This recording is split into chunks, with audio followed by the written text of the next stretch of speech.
In the fall of 2018, a woman stood at the edge of a quiet Portland playground and didn't move for over an hour. She wore a black coat, a hood pulled low, her boots wet from walking. The swing chains creaked softly behind her, not from children playing, but from the breeze threading through the rusted links. No one approached her. No one asked her name. But someone was watching, and someone else had been waiting for that moment for nearly 2 decades. Before I go any further, drop a comment and let me know where you're listening from. And if stories like this have ever brushed against your own life, tap that like and subscribe. Every click helps pull another name out of the silence. My name is Rachel Harlow. I was 33 years old the first time I stepped onto that playground. Or at least the first time I remembered stepping onto it. I had no real reason to be in Portland.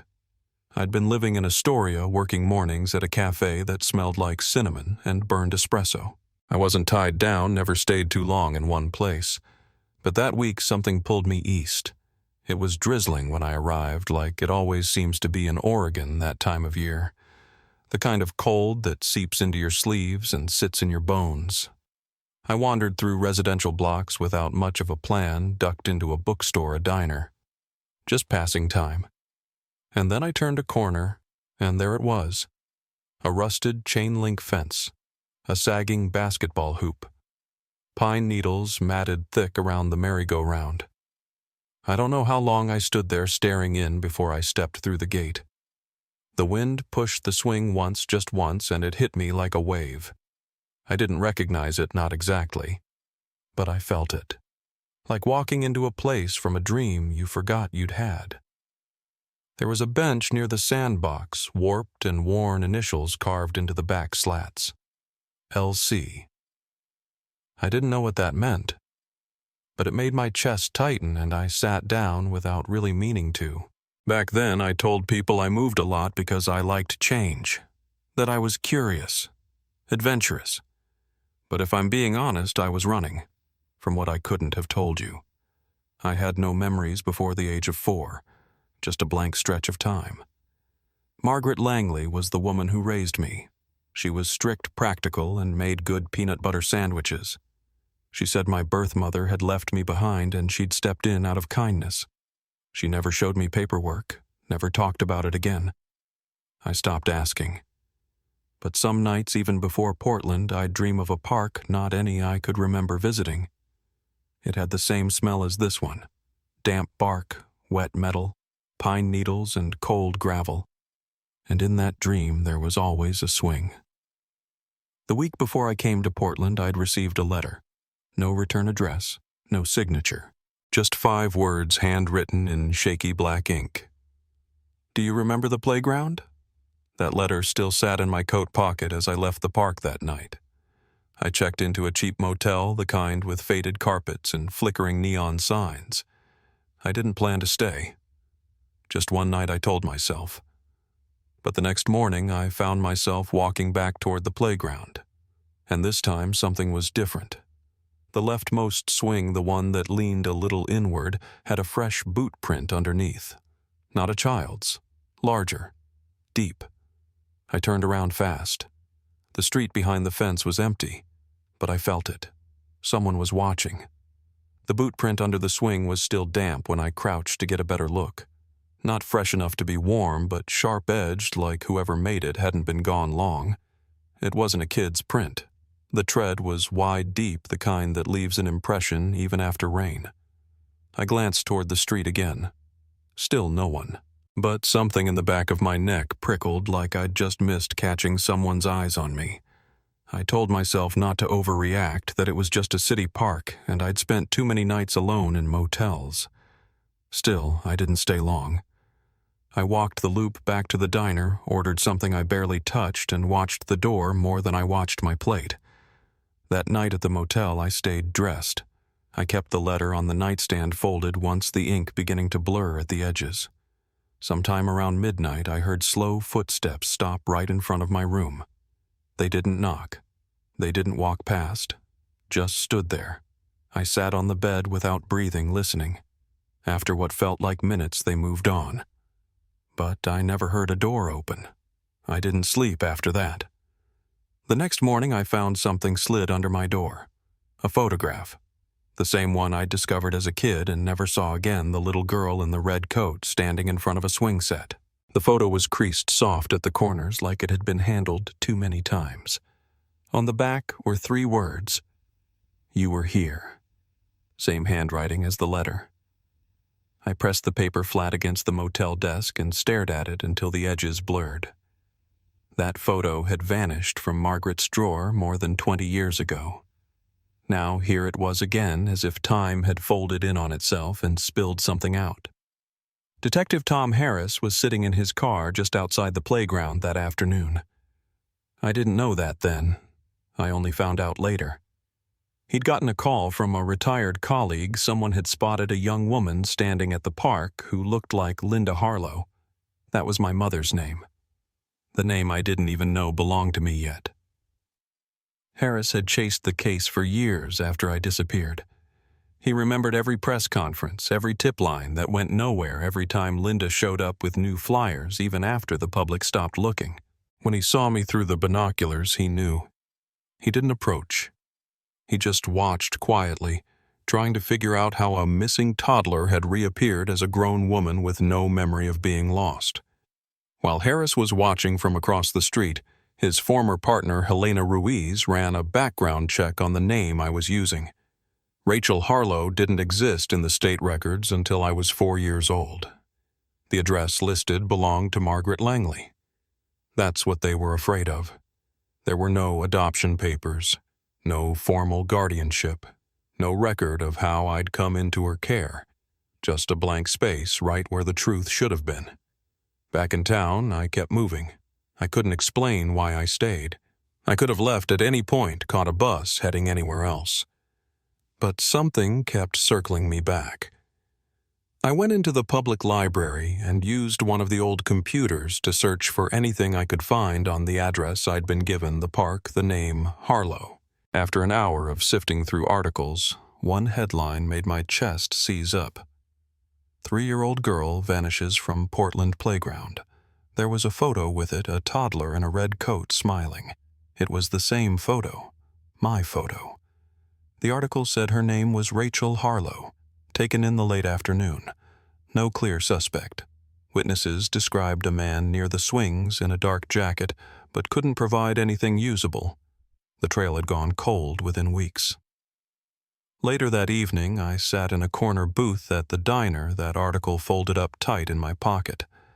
I didn't eat, just sipped coffee and kept to myself. A man came in and sat at the counter. Late 40s ball cap pulled low. He didn't order food, just drank his coffee and kept glancing at me through the mirror behind the register. When I met his eyes directly, he looked away. But when I left, I caught him across the street leaning against a lamppost, like he hadn't followed me at all. I turned a corner and walked fast, didn't look back again until I reached the motel. He was gone. That night, another envelope showed up under my door. Inside was a small silver locket. I opened it to find a tiny photograph of a woman I didn't recognize.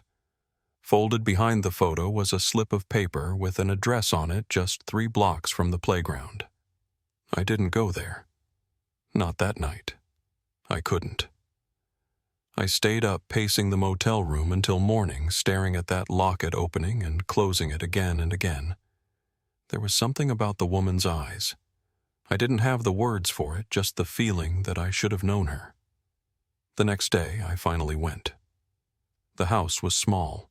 White paint peeling from the siding, a chain-link fence sagging on one side. There was an old tricycle in the yard, the kind no one uses anymore, sun-faded red with one pedal missing. I stood at the gate for a long time before I worked up the nerve to knock. The man who answered looked tired. Late 60s, maybe 70s. He didn't open the door all the way, just cracked it, asked what I wanted. I told him I thought I used to live there. He studied me for a second, then stepped outside and closed the door behind him. Said quietly, "You'd better go. There's nothing for you here." I tried to ask more, but he was already walking back inside. That was the end of it. For him, anyway. I went back to the library. If people wouldn't talk, maybe records would. I pulled up city archives, combed through old permits, housing records, anything I could connect. After hours of searching, I found a second article, shorter but specific. It listed my mother's name, Linda Harlow, described the day she lost me, how she'd turned her back for just a moment, how the search turned up nothing. No license plate, no suspect, just a toddler taken from a public park in daylight. The case had been quietly archived, no closure, no resolution. I printed it and took it with me. That night I heard footsteps again outside my motel room. Same as before, slow, intentional. I sat on the edge of the bed with the locket in my hand. The steps stopped, stayed, then moved on. When I finally opened the door, there was nothing there, just an envelope. Inside was a single message scrawled in sharp, rushed letters. Stop asking questions. The handwriting didn't match the first letter. This one felt different, like someone was trying to scare me into silence. Detective Harris didn't wait anymore after that. The next morning, I found a note slid under my door. It read, "You're not alone in this. Meet me at the diner tomorrow morning." I stared at it for a long time. I didn't know who he was, but I believed him. That morning I went. Harris was already seated, an old manila folder on the table in front of him. He didn't smile, just nodded and pushed the folder toward me. Inside were photographs. My missing poster, a progression image, police notes. I skimmed them, trying to keep my hands from shaking. "This is you," he said. "Your name used to be Rachel Harlow. You were taken from that playground when you were 3. I told him I'd lived with Margaret Langley since I was 4, that she said my mother left me." Harris just nodded. "She lied," he said. "And I can't prove she took you herself. But she had you, and there's no adoption record. Not then, not ever." I didn't know what to say to that. The folder sat open between us. The photos didn't lie, but the face in them felt like someone else's life. Somewhere across the city, a woman still existed, the one who had never stopped searching. And someone else, someone much closer, was trying to make sure I never found her. I sat in the motel room for a long time after Harris left the diner. The folder still burned in my mind, those old photos, the ones with my face on them, or a version of it I didn't quite recognize. I knew the names now. I knew my mother's name. I knew the photo from the playground hadn't just been a dream or some random old keepsake. But knowing something in theory and believing it in your bones are two different things. I kept trying to line up the years where I'd lived, who I'd been with, what I'd been told, and nothing made clean sense. Margaret always said she'd taken me in when my mother left, that it wasn't legal maybe, but it was what needed to be done. She said it with a flatness that made it feel like there was no room for questions. And I'd believed her. Or at least I hadn't pushed. Maybe I was just afraid of what I might find. I called her that night. I didn't plan to. I just stared at her number and my contact's thumb hovering over it until I pressed dial without realizing. It went to voicemail. I didn't leave a message. I didn't know what I would have said. I kept thinking about the locket, about the photo of the woman inside, about how it had shown up without a name but carried something that felt personal, like it had been waiting for me. I thought maybe Margaret would call back, ask where I'd gone, ask what I'd found. But she didn't. I was the one who disappeared this time, and she let me. I tried to talk to people around the neighborhood. Most had moved in long after the disappearance. A few said the playground had been updated since then, that the old equipment had been replaced at some point and then just left to rust. One woman, though maybe late 60s, plastic shopping bag in hand, paused when I said my mother's name. "Linda Harlow," I told her.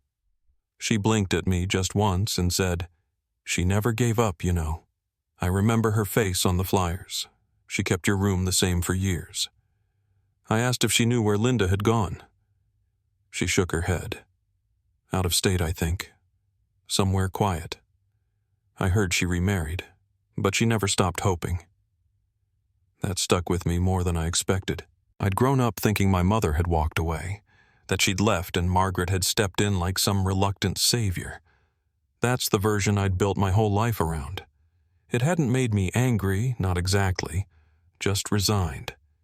It gave me permission to forget, to let the missing years stay missing.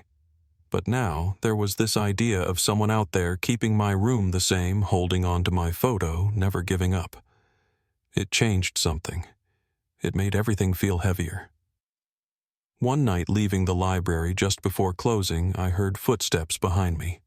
Not fast, just steady. I turned once, but the sidewalk behind me was clear. A car passed a moment later, slow windows dark. I stepped into a corner store and waited until the car was gone. I didn't see anyone follow. But back at the motel, I found another envelope. No locket this time. Just a single piece of paper torn at the edges with 3 words scrawled across it in blocky, rushed handwriting. Stop asking questions. Different handwriting. Not the same as the locket note. This one looked angry, or scared. Either way, it wasn't meant as a favor. The next morning, Harris called. He'd been pulling records trying to piece together any formal connection between me and Margaret. Nothing had ever been filed, but what stood out were the deposits. Starting just weeks after I disappeared, Margaret's bank statements showed several large cash infusions, unmarked no employer. Nothing taxable. Enough to raise questions. Enough to suggest she hadn't acted alone. And whoever she got me from, she'd paid or been paid to keep quiet. I kept thinking about the man at the old house, the one who told me to leave. I didn't know his name, but I hadn't stopped thinking about his face, the way he looked at me like he knew exactly who I was. A few days later, I saw him again coming out of the same grocery store he'd gone into before. I crossed the street fast and waited until he turned the corner. Then I followed. Kept a good distance. Watched him walk 3 blocks, same as before. Watched him unlock the gate, disappear into the same weather-worn house. This time I waited. Not long. Just enough to feel like I'd seen the pattern twice. The next morning I went back. I knocked again. This time he opened the door without asking who it was. His eyes landed on me and something in his face dropped, not in surprise exactly, more like confirmation. Like he'd been expecting me. "You look like her," he said. "Like your mother." I asked if he knew Linda. He nodded. "Not well. But I knew the family." That swing set, he gestured vaguely toward the edge of the neighborhood used to carry her voice every afternoon. I asked him if he was there that day. He didn't answer right away. Just looked down at the floorboards inside his house like they might hold a clock still ticking. Then he told me. His name was Henry Langley. He said his brother Charles had come to his door 18 years ago with a little girl in a red coat. Said the girl needed help, that she was in danger, that it was only temporary. Henry had believed him, or had been afraid not to. 2 days later, Charles brought the girl to someone Henry didn't know at the time, Margaret Langley. They shared a last name, but weren't closely related. Distant cousins by marriage, maybe. Charles gave the child to Margaret in exchange for cash. Henry said he didn't know what became of the girl after that. That he tried to speak up once, but no one listened. Charles had an alibi, and without evidence, it sounded like some family grudge. I asked him why he didn't try again. He said he did in small ways, called in an anonymous tip, once sent a letter to the police that was never answered. Said he'd seen my missing poster in the months after and knew what Charles had done. But Charles left town not long after, and the years buried everything else. I asked where his brother was now. He looked at me and said, "Dead. 10 years ago. Maybe more." The way he said it didn't sound like relief. Just the end of a road. That night I met Harris again. We sat in the same booth at the diner, a cup of cold coffee between us. I told him everything Henry had said. Harris didn't react much. Just leaned back, rubbed his jaw, nodded slowly. "It fits," he said. Charles was questioned back then, but nothing stuck. If what Henry's saying is true, it means Margaret took you knowingly. That makes her complicit. I didn't answer right away. I just stared at the window, watching the traffic roll by like nothing had changed outside. "She raised me," I finally said. "She fed me. She put me in school. I never felt unsafe. But she stole me." Harris didn't argue. He just looked down at the folder he'd brought and said, "You have to decide what you want to do with that." I didn't answer. I didn't know how, but I knew one thing now. The truth had never been gone. It had just been ignored, or hidden, and the person who'd built the lie was still alive, still close, and maybe finally out of places to hide. After I left the diner that night, I didn't go back to the motel right away. I walked.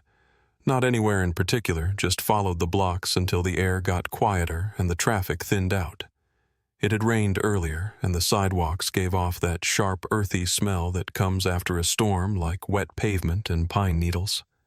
My legs ached, but stopping felt worse. I kept replaying everything Henry had said. About Charles, about Margaret, about me. Somewhere deep down, I think I already believed it all even before Harris started confirming it. But believing it and knowing what to do with it were two different things. I wasn't ready to confront Margaret, not yet. Not without something more. And not without feeling like I knew what part of me was still mine. The days that followed were slow and foggy. I stayed in the motel, barely ate, kept the locket on the nightstand, and the folder Harris gave me folded shut beside it. Every time the phone rang, I let it go to voicemail. I didn't answer texts. I kept the TV on low just to hear voices that weren't mine. Each morning, I told myself I'd go home if you could even call Astoria home, but I never packed the bag. I'd get halfway through tying the laces on my boots, then stop. Like some invisible tether kept pulling me back to that same point. And the more I tried to push past it, the more I started to feel like I was watching my own life from across the street. Late one afternoon, I ended up back at the park. I hadn't planned on it. I just walked same as before, and there it was. Same rusted fence, same crooked bench. I sat for a long time. The initials were still there, LC carved deeper than anything else on the wood. At some point, I realized my fingers were tracing them over and over without thinking. The sun was going down, and the air had that brittle cold that settles over Portland in late fall. A woman walked by with a paper grocery bag tucked under her arm. She slowed as she passed the entrance, then doubled back. "You look like you know this place," she said. I looked up. She wasn't smiling, wasn't trying to start small talk, just studying me in that way older people sometimes do, like they're piecing together a memory out loud. "I used to live nearby," I said. She nodded once, slowly. "You've got your mother's eyes." I opened my mouth to respond, but she was already walking away. I didn't follow. That night, another envelope showed up under my motel door. No note this time. No warning.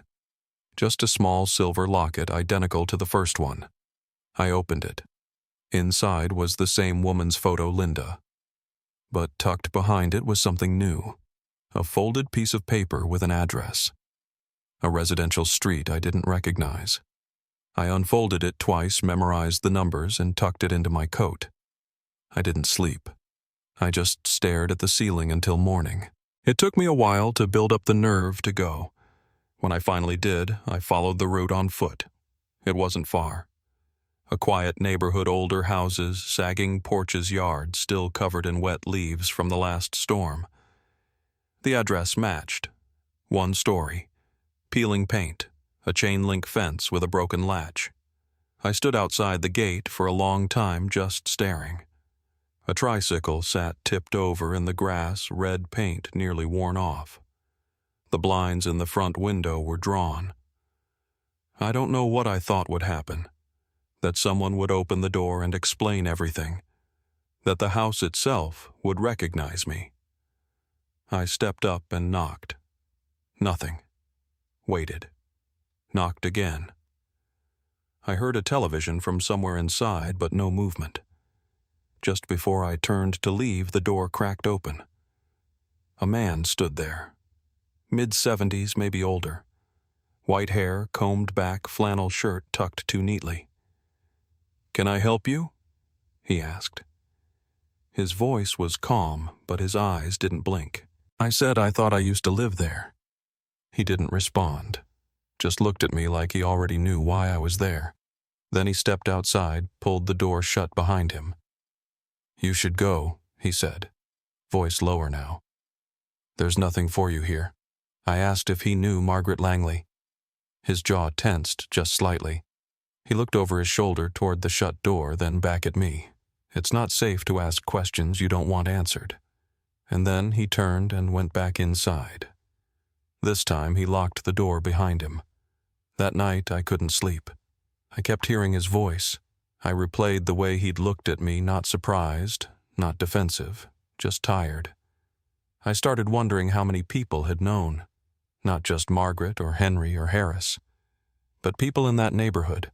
People who'd lived next to that house for years, maybe heard things, maybe saw things, and just chose not to get involved. I don't know what's worse, being taken by someone or growing up surrounded by people who knew and said nothing. I went back to the address the next morning. I didn't knock. I waited down the street. Eventually, the same man came out carrying a grocery bag, walking toward the corner. I followed from half a block back, just far enough to not be noticed. He went into the same store from the week before. I kept walking, circled around once. When I passed the house again, I tried the side gate. It wasn't locked. The hinges squealed just a little, but I stepped through quickly. The backyard was overgrown, wet leaves, rusted tools, a plastic chair tipped sideways against the fence. I moved toward the back window. The glass was dirty, streaked with condensation from inside. I wiped a patch with my sleeve. There, sitting on the mantel above the fireplace, was a row of picture frames, some too far to make out. But one caught my eye. It was the photo. The little girl in the red coat standing in front of the swings. I couldn't breathe for a second. Couldn't move. That photo had been in Margaret's drawer. Then in the envelope. Now here. 3 places, 3 people, all pointing back to the same truth. I didn't hear the gate open behind me until it was too late. "You shouldn't be here," the man said. I turned. He stood a few feet away, grocery bag still in his hand. His eyes were locked on mine. Not angry, just defeated. I asked quietly, "Were you there that day?" He didn't answer right away. Just let the bag drop to the ground. "You're her," he said. "After all these years," I asked again, "who took me?" He exhaled slowly, sat on the edge of a broken lawn chair, said his name was Henry. Said his brother, Charles, brought me to him one afternoon in the fall. Said I was crying. Said Charles claimed it was for my protection. Just for a few days. Said when he tried to argue, Charles got loud. Said things that made it clear this wasn't something he could undo. 2 days later, Charles took me to a woman Henry didn't know. Margaret Langley. She handed him an envelope full of cash. And I was gone. I didn't say anything for a while. I just stood there. The cold air burned my lungs. I asked Henry why he never went to the police. He said he did. Once. But Charles had an alibi. No evidence. No one believed him. They thought I was trying to make trouble, he said. They stopped calling me back. I asked where Charles was now.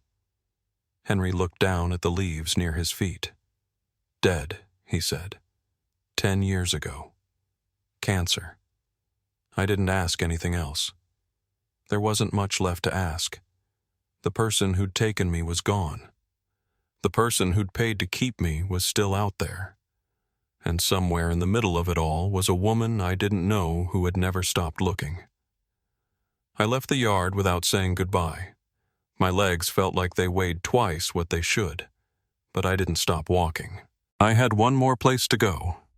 One last door to knock on before this story stopped being just mine. I didn't go to Margaret's house right away. Even after everything Henry had told me, after seeing the photo on his mantel, after hearing his voice crack when he said the words, "You're her," I still hesitated.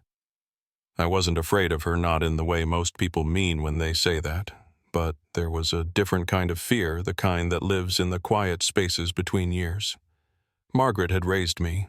I knew her habits, the way she folded laundry with the TV on low, the way she kept crackers in the pantry even though she never ate them, the way her hands would shake sometimes when she thought no one was watching. She'd never been cruel, but she'd built my entire life on silence. And now that silence had a weight to it I couldn't carry anymore. Instead, I walked. For hours. Through the neighborhoods around the park, through side streets I didn't recognize, past houses where porch lights clicked on automatically at dusk. I ended up back at the motel without meaning to. My room smelled faintly of old coffee and something metallic. The envelope with the address was still sitting where I'd left it. The locket, too.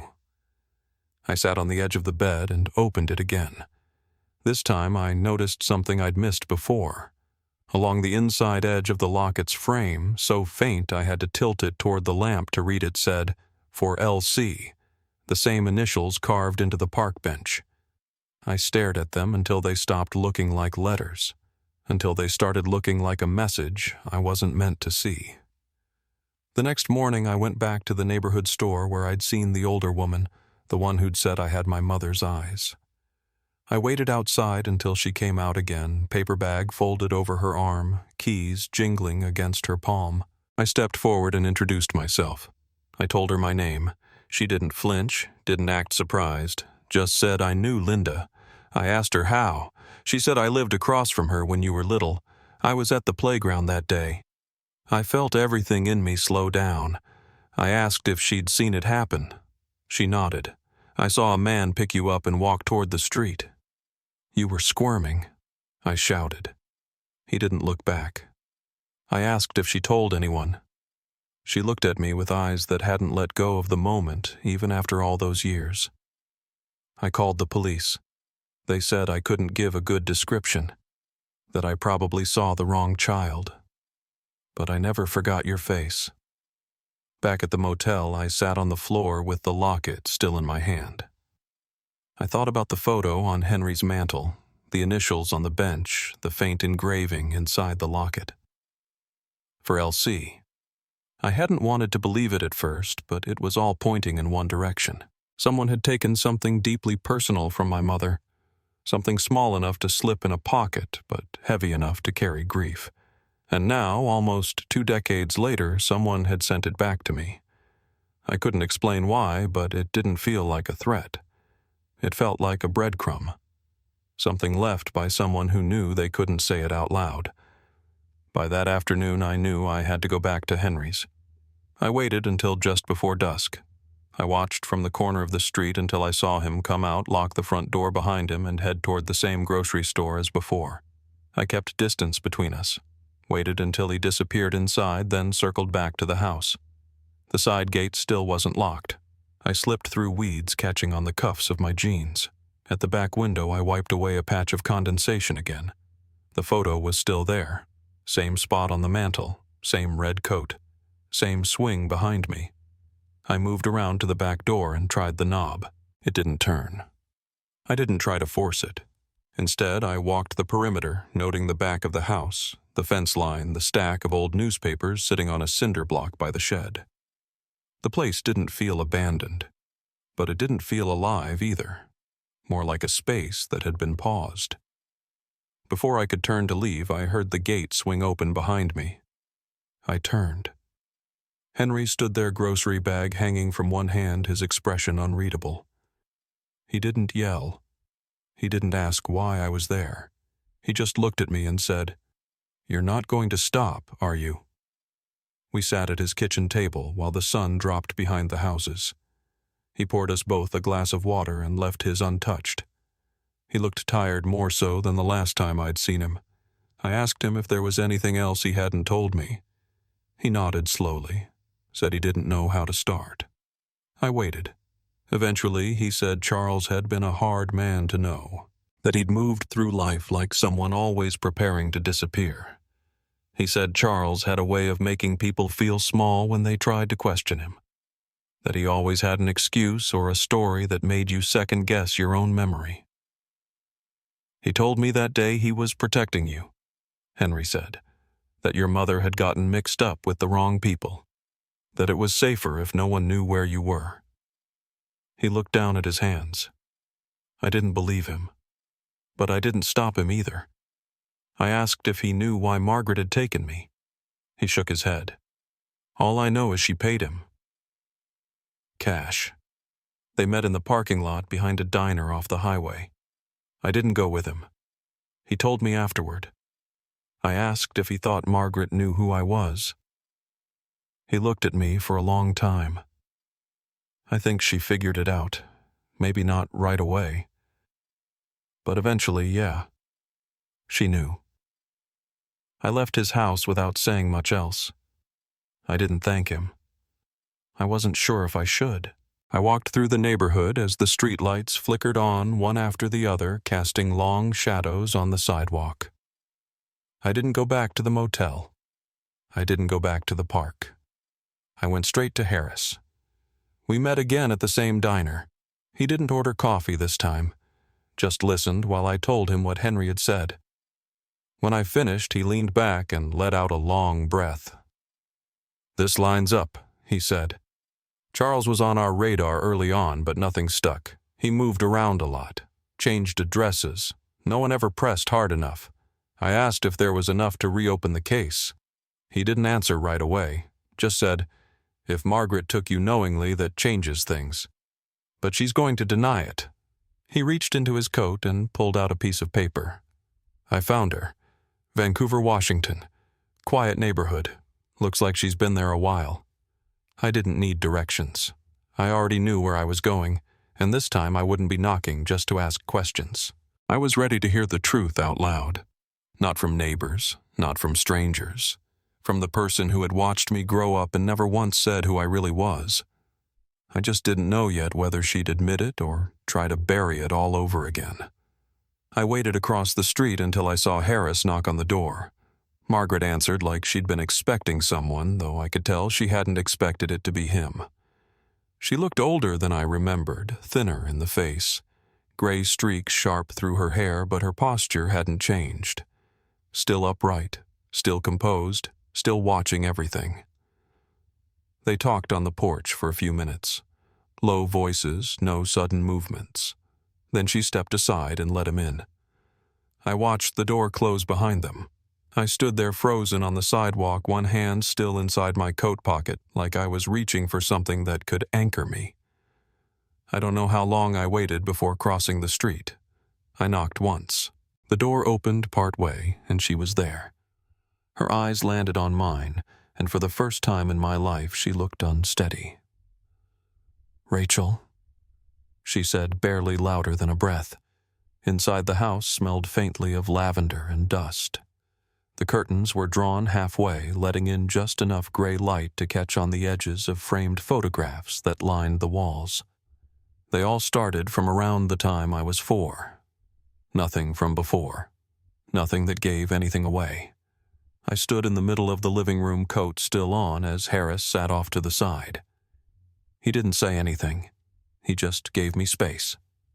Margaret moved slowly, almost cautiously, as if unsure of how close she was allowed to come. I didn't ask her to sit down. I didn't ask her anything at all at first. I just stared at her until she finally said, "You came here for answers." I told her I'd already gotten most of them. From Henry, from Harris, from records I should have seen years ago. I asked her to say it out loud. I needed to hear it. Not in hints, not in half sentences, just the truth. She sat down in the chair across from me, folded her hands in her lap, and nodded once. "I knew," she said. Not right away, but I figured it out. I asked her how. She said Charles told her he was helping a friend, said the child was from a bad situation. "He brought you to me in a red coat. You wouldn't stop crying. He said your mother had disappeared. I asked if she believed him. I wanted to, she said. But by the time I realized he'd lied, it was already too late. I asked her what that meant, too late. She looked at the floor, then back at me. You were calling me Mom. I thought I could give you a better life. Quiet. Safe. I didn't think it would help anyone to drag it all back up. She said it like it was a favor. Like raising me in secrecy was better than returning me to the life I came from. Harris stayed quiet, but I could feel him watching her closely. I asked her if she ever thought about telling me the truth once I got older. She hesitated. I thought about it. More times than I can count. But I couldn't make the words come out. Her voice wasn't defensive. If anything, she sounded tired. Like someone who had lived too long inside a lie that started with someone else's choices. After a few seconds of silence, she got up and walked to a drawer in the hallway. She came back with a small envelope yellowed at the edges. Inside was a photograph, one I hadn't seen before. It was me probably just days before I was taken smiling on the swing set. Behind me, almost out of frame, was a man in a dark jacket facing slightly away. His face was hard to make out, but his stance matched the police description from the original case file. Margaret handed it to me without saying a word. I looked down at the image, then at Harris. He took the photo, gently studying it. This is enough to place Charles at the scene, he said, not to her, but more like to the room. Margaret didn't object, didn't say a word in her own defense. She just sat back down, folded her hands again, and stared at the floor. I left her house without saying goodbye. I walked for hours. I didn't know where I was going until the block started to look familiar, and the smell of damp wood and rusted metal hit the air. The park was empty. The bench was cold. The initials were still there. I ran my fingers over them, LC, and thought about the woman who had carved them. I thought about how many nights she must have sat here not knowing if her child was dead or just somewhere she couldn't reach. For the first time, I let myself cry. It wasn't loud or sudden. It was just there, slow and steady, like something that had waited too long to come out. I didn't go back to the motel that night. I stayed on the bench until the streetlights hummed on, one by one, and the air dropped several degrees. I held the locket in my hand the whole time, running my thumb along the engraving until the metal warmed slightly from my skin. I don't know how long I sat there before my body told me it was time to move. I pulled out the folded slip of paper Harris had given me earlier. An address. He hadn't said what I'd find there, just that if I wanted to, I could go when I was ready. I looked at it again, then tucked it into my coat. For the first time in weeks, I felt like I knew what my next step was.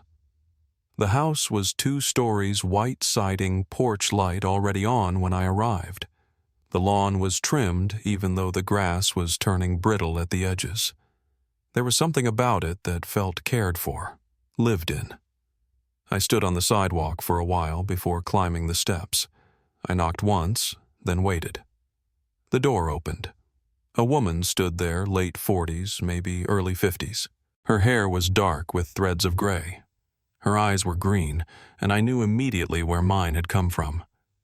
We looked at each other in silence. Then she stepped forward, her hand covering her mouth. "Oh my God," she whispered. I didn't say anything, couldn't, but I nodded. Just once. "Mom." It came out quieter than I expected. She moved fast, arms around me, pulling me in like she'd been holding her breath for 18 years. I let her. I didn't know what came next, but I knew I wasn't going to run from it. Not this time. We sat at her kitchen table for hours that first night. Neither of us knew exactly how to begin, but neither of us wanted to move. Linda made tea hands, shaking as she poured, and I watched the steam rise off the mug between us, like it might fill the space we didn't know how to close. The room was quiet except for the soft tick of a clock mounted above the sink. She said she'd kept that clock since the day I went missing. Said she couldn't bring herself to replace it because it still made the same sound she remembered hearing in the silence after she realized I was gone. I didn't know how to respond to that. I didn't have memories of that house, that clock, or that version of her. But I nodded, and she smiled in this fragile, stunned way, like maybe that was enough for now. She told me about that day in the park, about how she'd looked away for only a second, about how she'd thought I was behind her crouched by the sandbox picking through leaves and sticks like I always did. And then I wasn't. She described the panic as if it had never left her body, like it was still living just beneath her skin. The search had started fast. Neighbors, friends, strangers combing the streets. But the hours stretched, and then the days, and the witnesses had seen something but not enough. A man, a coat, a child, no license plate, no clear direction. The only real thing they had was absence. I asked her about the years after, about how she survived them. She said she didn't not really. She said she went through the motions, kept my room as it was, marked my birthday every year with a card I never saw. She moved twice in those first 5 years thinking maybe if she changed her surroundings she could sleep again. But the guilt followed her. The questions, the what-ifs. She said she tried therapy and then stopped. Said the only thing that helped even a little was believing that I was still alive, that somewhere I was growing up, that maybe I'd find my way back to her even if she never found me. That belief, she said, kept her from losing herself completely. I told her about Margaret. I didn't go into everything, at least not that first night. I didn't want to rewrite the last 18 years all at once. But I told her that Margaret wasn't cruel, that she didn't hurt me, that I'd been fed, clothed, educated, that I'd even been loved in a way. Linda's jaw tightened at that, but she didn't interrupt. I told her Margaret had lied to me for most of my life, and that when the truth started unraveling, she hadn't stopped it. I could see in Linda's eyes that part of her wanted to be angry, but another part understood the kind of twisted logic a person builds around survival. That part of her was tired of carrying hate. There was grief in her voice, but no venom. Just the quiet ache of someone who'd waited too long to hold what had been taken. The next few days passed in a kind of blur. I stayed with her. We didn't talk every minute. Sometimes we just sat near each other, both of us trying to relearn what it meant to belong in the same room. Some mornings I'd wake up and forget where I was just for a second, and then the smell of her coffee would bring it back. She didn't push. She didn't pry. She gave me space and stayed close, which is what I didn't realize I needed until I had it. One morning Harris came by. He brought an update. The case was being formally closed. He said they couldn't pursue charges against Charles, obviously, and there wasn't enough to prosecute Margaret without a confession. But the paper trail, the testimony from Henry, the photograph from the park, it all told the same story. And now it would be on record. Official. No more questions about whether Linda had done something wrong. No more suspicions about who let what happen. Your mother's name is clear, Harris said. And the story's finally on paper where it belongs. Linda thanked him. Her voice cracked a little when she said it. Harris gave a small nod and said something about being glad it ended this way. I think he meant that it ended with answers, but I knew what he really meant was that it ended at all. A few days later, I went back to see Margaret. I didn't have to. No one asked me to. But I felt like I couldn't move forward until I looked her in the eye one more time. She opened the door like she always had, cautious, guarded, but not surprised. I told her I wasn't there to yell, that I wasn't there to argue about what had already been said. I just needed to close the door properly. She nodded. Her eyes were red, but she didn't cry. I told her I understood that she'd cared for me in her way, but that it wasn't hers to keep. That even if she'd convinced herself she was protecting me, she had stolen something that wasn't replaceable. I handed her the photograph, the one of me on the swing with Charles in the background. "You should keep this," I said. "It belongs to the years we shared." She took it without a word. I walked away without turning back. A week later, Linda and I returned to the playground. We didn't plan it. We just happened to end up there at the same time, both of us standing by the fence before realizing the other had arrived. It was cold that day, the kind of Portland cold that settles in your bones. But we didn't mind. She brought coffee. I brought the locket. We sat on the bench where the initials still carved into the wood felt less like a scar and more like a marker now. The swing chains moved gently in the wind, creaking just enough to remind us of the sound that started all of this. I opened the locket and looked again at her picture. This time I could see it differently. Not just a face I was supposed to believe in, but a face I could connect to a voice, a memory, a place. We didn't talk much. We just sat. And after a while, Linda reached into her coat and pulled out an old photo. Worn edges, bent corners. It was the same one I'd seen before, the red coat. The swing, the slight blur of movement behind me. "I carried this with me for 18 years, she said. "Every time I moved, it went into the same folder.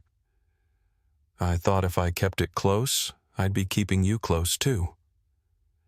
I took the photo from her hand. I didn't have to say anything. She knew I understood. That it wasn't just hers anymore. When we left the park, I felt something shift. The weight hadn't disappeared, but it had settled, like something that could be carried without sinking. I didn't know what the next week would bring, or the next month. But for the first time, the silence didn't feel like a warning. It felt like space. The kind you fill slowly with what's real. The last letter came folded inside a padded envelope postmarked from Northern California, no return address. I found it one afternoon on Linda's hallway table, tucked under a pile of mail she hadn't sorted yet. She was out back tending the small garden she'd replanted that spring, mostly herbs and tomatoes in raised wooden beds. When I brought it out to her, she looked at the envelope like it might hum in her hand. She didn't open it right away. Just turned it over once, then again, like waiting would somehow change the contents. She said, "It's from her," and her voice didn't break, just settled low in her chest. We went inside. She sat at the kitchen table and slid a butter knife under the flap with deliberate care. I stood behind her hands, resting on the back of the chair, eyes fixed on the creases in the envelope even before it opened. The letter was handwritten. Not in cursive Margaret always printed, but in the same neat, rounded strokes I remembered from notes she used to leave on the fridge. She didn't ask for forgiveness. She didn't try to defend herself, not exactly. What she wrote was quieter than that. She said she'd been wrong, that the story she'd told herself for years that she was giving a child a better life had always been a house built on sand. She admitted she knew from the beginning that Charles wasn't acting legally. She even admitted that she lied to the woman in the intake office when she first enrolled me in school. Said she'd panicked. Said she didn't want to lose me once she had me, so she pretended everything had been arranged, and by the time anyone could question it, too much time had passed. "I didn't think I was hurting you," she wrote, "but I see now that I was, because I took away your name and your mother's, and I don't know how to give them back." Linda read it twice, then passed it across the table to me. I read it once. That was enough. I folded it neatly, slid it back into the envelope, and placed it in the drawer by the microwave where we'd been collecting paperwork photos and clippings related to the case. It wasn't closure. Not really. But it was something weighty and final in a way Margaret herself had never been. She hadn't called since I left her porch. That letter was the only sound she'd made since. The official paperwork came through a few weeks later. The Oregon courts granted the petition to reinstate my birth name, Nathaniel Pierce. They allowed me to keep the surname I'd carried as an adult, too. On the forms I wrote Nate Granger as the legal name I would use moving forward. I'd thought a lot about that decision. I knew some people might question it. Why keep the name tied to a lie? But the truth is, it wasn't just Margaret's name. It was mine too. It belonged to years I lived through mistakes and all. I didn't want to erase either side. I wanted to carry both forward. Not as an apology, as a record. The media caught hold of the story after the court filing. It was subtle at first. A local blog picked up a tip from someone in the clerk's office. But within days, it spread. Missing boy from Portland. Reunited with mother after 18 years read one headline. Another went further. Abducted by family friend boy. Grew up believing his mother had abandoned him. Some articles got details wrong. Some quoted people who didn't know us. One ran a photo of Linda from the original missing child poster side by side with a cropped image of me walking into the courthouse. That one made her cry. Not because of what it said, just because it reminded her how many years had passed. A producer from one of the national networks reached out about filming a segment. She said it would highlight the emotional journey and raise awareness for other families. Linda declined immediately. I considered it for a few minutes longer than I probably should have, then said no as well. This didn't feel like a story for public consumption. It didn't need a soundtrack or a sit-down interview. What we had was real and fragile, and still too new to let someone else narrate it. But something did shift in the aftermath of all that attention. People reached out. Some from the neighborhood. Some from towns we'd never lived in. A few had stories of their own children returned. Families found people raised under false names. One woman from New Mexico sent a message saying her brother had disappeared in 1989 and that hearing our story made her call a detective again for the first time in 12 years. Harris forwarded that email to us, said he thought we should see it. Linda printed it and kept it on her fridge. "This matters," she said. "Even if it's just for one more family." We decided to hold a gathering, not a party, not a press event, just a quiet private day to mark the return. Linda called it a reunion, though half the people there had never met me before. I met cousins I'd only known through Christmas cards and blurry baby photos. Old friends of Linda's came, some of whom had helped search the night I vanished. They brought casseroles and folding chairs and stories about what the neighborhood used to be like when I was small. A few brought photos. One man handed me a box with a model train set inside. Said it had been a birthday gift waiting in a closet. "Didn't feel right to throw it out," he said. "Figured maybe you'd still like it." I didn't know how to tell him I did. As the sun set that evening, Linda and I sat on the porch while the voices faded behind us. She leaned back in her chair, watching the sky. I asked her if she ever stopped expecting the worst. If the fear ever fully leaves. She didn't answer right away, just watched the clouds stretch across the horizon.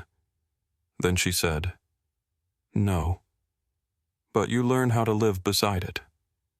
She reached over, placed her hand over mine. "And you remember the sound of what came back." That night I wrote a letter to Margaret. I didn't mail it. I don't know if I ever will. But I wanted it down on paper. I told her that I'd chosen to carry both names. That I wasn't disappearing her, but I also wasn't returning to her. I thanked her for the parts she gave me that were kind. For the music lessons. For the late-night rides to school events. For the quiet steadiness she offered when I was young.